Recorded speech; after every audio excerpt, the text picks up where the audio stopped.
Hello everyone, it's Lindsay. I'm back today with another Bible journaling video. This time I'm going to be working in 1 Corinthians, specifically chapter 16, verse 13. I'm going to be using this brand new stamp set from Joy Clair Stamps. It is part of their Color by Faith line.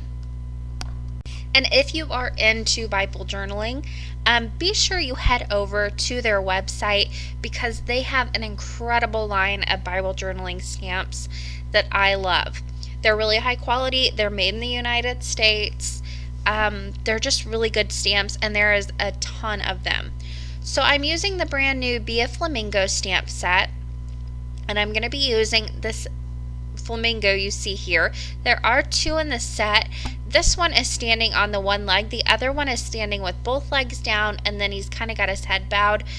I wanted this one because it's facing towards the left. I wanted it facing outward. I don't know. I'm strange, and that just made the most sense to me. So I went ahead and stamped that down in the bottom left-hand corner. And then right underneath that, I am at the end of this chapter or this book in the Bible. So it always has a little space at the bottom. So I had quite a lot of room to play with. So right underneath all of those, right underneath that space, I went ahead and stamped this "Stand Firm in the Faith," which goes along with that Bible verse that I am highlighting here. And then I went ahead and stamped around both of his feet. There's these two little lines in the stamp set. They don't look like much, but whenever you stamp them on both sides of the feet, it creates a little puddle that they're standing in, or a little body of water, and it's so cute.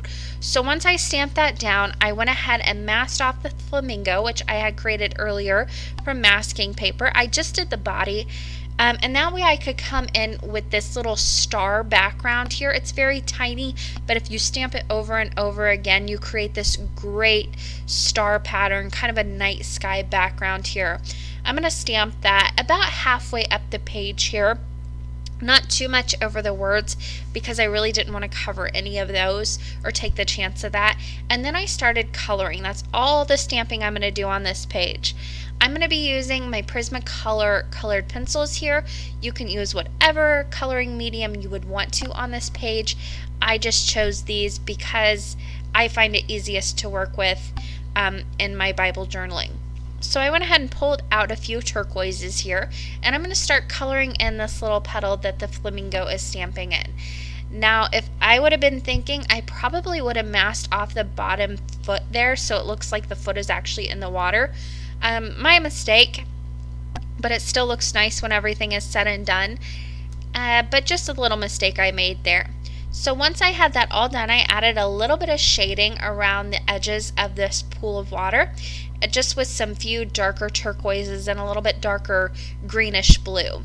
Now around that, I'm going to come in with some greens and color in a little hill, grassy hill here, right on the bottom of the page. So I'm starting off with a very light, almost lime green here, and I am just creating this hill by hand, just kind of going with the flow of my pencil here. Wherever it kind of wants to go, I'm going. Around the back of that little water that I created, I did put a little strip of green just to kind of finish off that scene. Then I came in with a darker green and really highlighted the edge of that, the top of the green that I went ahead and had colored in. Now I'm going to be adding some little wisps of grass along that line that I created of green. So I'm starting out with some darker green, and I'll go ahead and I'm just starting right at the base of wherever that green is, and then I just flick my pencil upward. It's very simple, very easy to do. As long as you don't put a lot of thought into it, you'll be good to go. If you start to overthink it, that's when my lines get a little bit too thick and they don't get that wispy feel to them.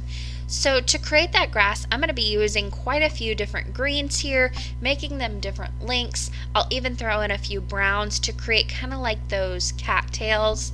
I love those things. My son just went on a nature walk with his grandpa, and he picked some for his grandma, and she sent me a picture, and I was like, oh, I'm so jealous. I want some of those. They're so pretty. But once those were done, I went ahead and I wanted to add a little bit of texture to that grassy hill. So I just brought in that darker green and just made a few lines along there and really deepened up that top line where I started those wisps. Now before I do any more on the bottom of that, I'm going to go ahead and color in my flamingo first, and I'm just using some pinks here. I'm coming in with the darker pink right on the wings of the bird, and there are already lines in that stamp set where you kind of know where everything's supposed to be a little bit darker, shaded a little bit more, so very easy to see where you need to put down your colors. Then I brought in a lighter pink, and I'm just going to blend this out. I am just doing my blending between the two pencils. I'm not using any Gamsol or anything like that, or a blender pencil or anything like that. I'm just using my two colors and blending between the two. So once I had that flamingo done, very quick and simple to color in, I did go ahead and mask it back off, and then I created a little mask just from some computer paper.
I just used some scissors, cut a little, kind of like a slope along that paper, and then I just fit it right up against those little reeds that I had created, and now I'm going to blend on my sky.